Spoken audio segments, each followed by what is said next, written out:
भारी बहुजन महासंघ की तलबा तंजीम समयक विद्यार्थी आंदोलन ने पसमानदा तबकात के तलबा की स्कॉलरशिप की रकम में इजाफे की मांग की है।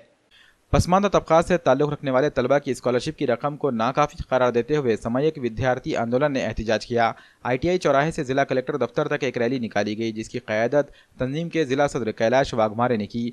दफ्तर जिला कलेक्टर पहुंचकर ये रैली एक जलसे में तब्दील हो गई, जहां मुख्तलिफ तलबा लीडर्स ने खिताब किया। इसके बाद जिला कलेक्टर को एक मेमोरेंडम सौंपा गया। इस मेमोरेंडम में बयान किया गया है कि हुकूमत की जानिब से SBC, OBC, ST, SC और NT से ताल्लुक़ रखने वाले तलबा को तालीमी वज़ाइफ जारी किए जाते हैं, लेकिन वजीफ़े की रकम नाकाफ़ी होने के बायस ये तलबा आला तालीम नहीं हासिल कर पाते। लिहाजा इस बात की शदीद ज़रूरत है कि वजीफ़े की रकम में माकूल इजाफा किया जाए।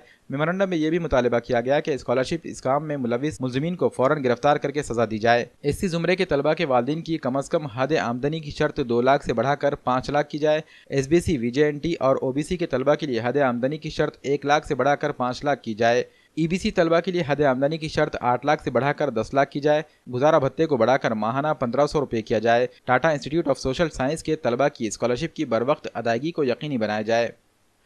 भारी बहुजन महासंघ के जो राष्ट्रीय अध्यक्ष है आदरणीय बाला साहब जी अम्बेडकर, भारी बहुजन महासंघ प्रिंस सम्यक विद्यार्थी आंदोलन की ओर से आज जिलाधिकारी कार्यालय पे सम्यक विद्यार्थी आंदोलन का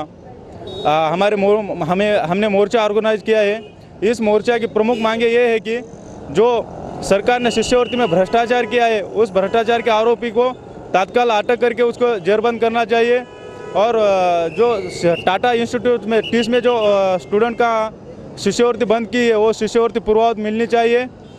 SC, ST, OBC माइनॉरिटी की शिष्यवृत्ति पूर्वावत चालू करो और जो निर्वाह भत्ता अभी सरकार 700 रुपये दे रही है वो 1500 रुपये करने की और अनेक मांगों को लेकर आज हम जिलाधिकारी कार्यालय पे मोर्चा लेके जा रहे हैं। जिला प्रशासन और महाराष्ट्र शासन ने हमारी मांगे पूरी नहीं की तो इसके बाद का ऐलान हमारा पूरे महाराष्ट्र में उग्र स्वरूप आंदोलन धारण करेगा और इसकी पूरी जिम्मेदारी इस केंद्र सरकार और राज्य सरकार की होगी।